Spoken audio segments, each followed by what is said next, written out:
नमस्कार दोस्तों, स्वागत है आपके अपने YouTube चैनल में। दोस्तों आज हम जानेंगे Rajasthan fire service question practice set 32 के बारे में। तो उससे पहले चैनल पर नए हैं तो एक बार सब्सक्राइब का बटन जरूर दबा दें। वीडियो अच्छी लगे तो लाइक करें, कमेंट करें, शेयर करें। तो चलिए फ्रेंड्स, अधिक समय ना लेते हुए टॉपिक को शुरू करते हैं। सबसे पहले फर्स्ट क्वेश्चन अपने पास है कि अर्थिंग का आईएस कोड क्या होता है। 3043, 6044, 6901 या फिर उपयुक्त में से सभी। तो इन चार ऑप्शन में हमें आंसर को चेक करना है कि अर्थिंग का आईएस कोड क्या होता है। मोस्ट इंपॉर्टेंट क्वेश्चन है, 3 से 4 बार रिपीट हो चुका है। तो अर्थिंग का आईएस कोड कितना होता है? 3043। आंसर होगा ऑप्शन नंबर ए, 3043 अर्थिंग का आईएस कोड होता है।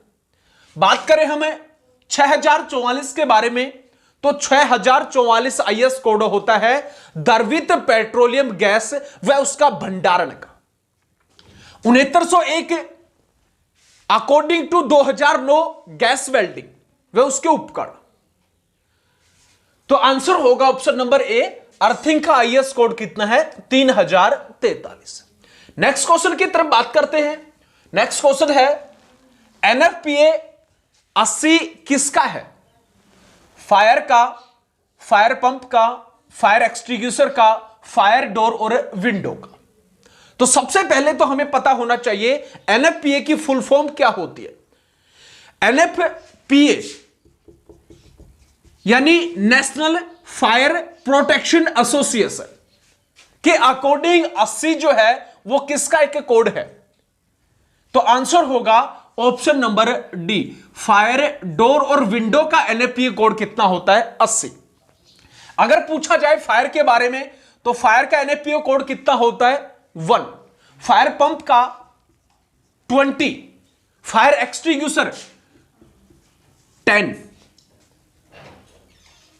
इसके साथ ही पूछा जाए एनएफपीए 13 होता है स्प्रिंकल सिस्टम का। 14 की अगर बात करें तो स्टैंड पाइप।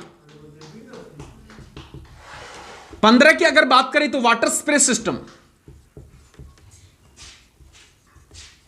तो इन सभी के बारे में हमें पता होना जरूरी है।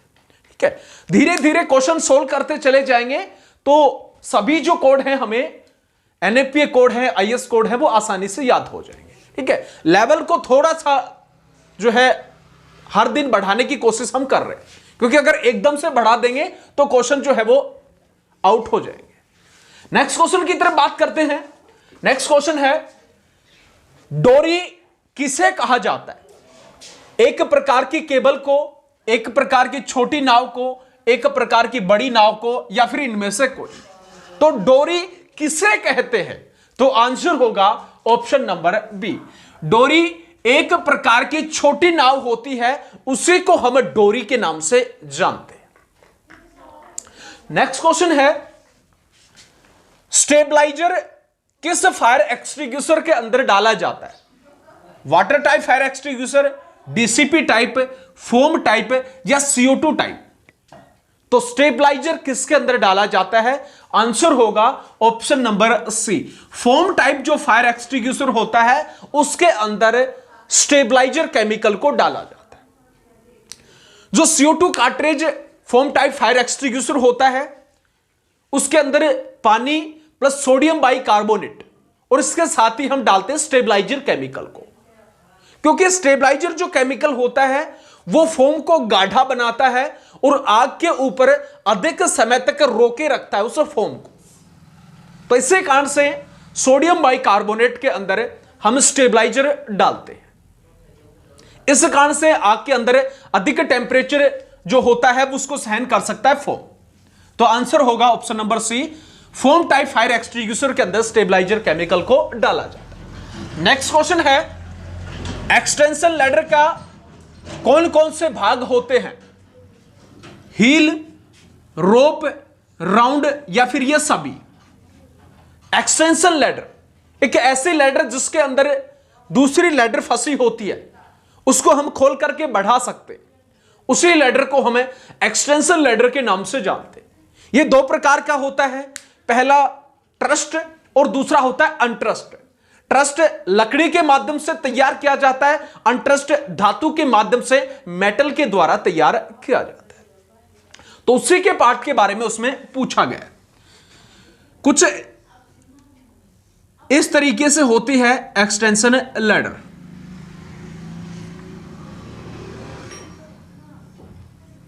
जैसे नीचे का जो पार्ट होगा इसको हम जानते हैं मेन पार्ट के नाम से, ऊपर का जो पार्ट होता है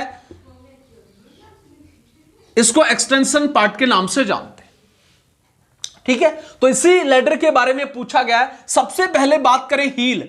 हील होता है नीचे का, ये जो पार्ट है इसको हम जानते हैं हील के नाम से। दूसरा रोप, इस एक्सटेंशन लैडर के अंदर बीचों बीच एक रस्सी होकर के जाते, उसी को हम क्या किसके नाम से, रोप के नाम से जानते हैं। तीसरा जो आता है राउंड, जिसके माध्यम से फायरमैन इसको पकड़ करके और ऊपर की तरफ चढ़ता है, उसी को किसके नाम से, राउंड के नाम से जानते हैं। तो आंसर होगा ऑप्शन नंबर डी, उपयुक्त सभी एक्सटेंशन लैडर के भाग होते हैं। नेक्स्ट क्वेश्चन है, हेक्सागोनल नट किसका एक पार्ट है? फेस मास्क का, बैकप्लेट, सिलेंडर या फिर इनमें से कोई नहीं। तो हेक्सागोनल नट किस उपकरण का एक पार्ट है? तो बीए सेट का। बीए सेट के बारे में पूछा जाए तो बीए सेट में भी किसका एक पार्ट है? तो वो होगा सिलेंडर का। आंसर होगा ऑप्शन नंबर सी, सिलेंडर का एक हिस्सा होता है, उसके अंदर हेक्सागोनल नट लगा होगा। बीए सेट के ऊपर लगभग 8 से 10 वीडियो प्लेलिस्ट के अंदर हैं, तो उनको अच्छे से स्टडी कर लें ताकि कंप्लीट चीज के बारे में हमें पता लगे कि फेस मास्क के कौन कौन से पार्ट को किस नाम से जाना जाता है, बैकप्लेट के कौन कौन से पार्ट को किस नाम से जाने जाते हैं, या सिलेंडर जो होता है उसके कौन कौन से पार्ट होते हैं। ठीक है, तो हेक्सागोनल नट सिलेंडर का ही एक पार्ट होता है। नेक्स्ट क्वेश्चन की तरफ बात करते हैं। पानी को रोकने के लिए सर्वाधिक मात्रा में किस साल्वेज सीट का प्रयोग करते हैं? Rubber salvage seat, canvas salvage seat, दोनों या फिर उपयुक्त में से कोई नहीं। तो पानी को रोकने के लिए सर्वाधिक मात्रा में किस साल्वेज सीट का प्रयोग किया जाता है? तो आंसर होगा option number A, rubber salvage जो सीट होती है उसका यूज हम मुख्य रूप से लेते हैं, क्योंकि रबर जो साल्वेज सीट है उसके अंदर पानी नीचे की तरफ रिसाव नहीं होता, इसी कारण से जो सामान है वो खराब नहीं होता, तो इसलिए इसका यूज मुख्य रूप से करते हैं। नेक्स्ट क्वेश्चन है अपने पास, सामान्यतः प्रयोग में लिए जाने वाले सिलेंडर का परीक्षण कितने वर्ष के अंदर होना चाहिए? 5 वर्ष में, 10 वर्ष में, 15 वर्ष में या फिर 7 वर्ष? तो इन 4 ऑप्शन में हमें आंसर को सिलेक्ट करना है। सामान्य रूप से जो सिलेंडर होता है उसको यूज लेते हैं, तो कितने समय के बाद में उसका परीक्षण करना चाहिए? तो आंसर होगा ऑप्शन नंबर ए, 5 वर्ष के अंदर उसका परीक्षण एक बार होना बहुत ही जरूरी है। तो यह था आज का प्रैक्टिस सेट। इसके साथ ही जिस भी स्टूडेंट को ऑब्जेक्टिव टाइप क्वेश्चंस की पीडीएफ नहीं मिली है वो व्हाट्सएप के ऊपर ले सकता है। इसके साथ साथ ही जो पीडीएफ है ऑब्जेक्टिव टाइप क्वेश्चंस की, लगभग 20 से 30 पीडीएफ हम कोशिश करेंगे उनको तैयार करने की। तो जिसको भी जरूरत है वो कंटिन्यू लेते रहे पीडीएफ और उनको सोल्व करते रहे, ताकि जितने भी जो क्वेश्चन है उनके बारे में पता लगे किस प्रकार का एग्जाम के अंदर लेवल होता है। ठीक है, किस तरीके से क्वेश्चन हमें करवाए जाते हैं। अभी तक लगभग 31 पीडीएफ जो क्लास है हमने ले ली है। आज की जो क्लास है वो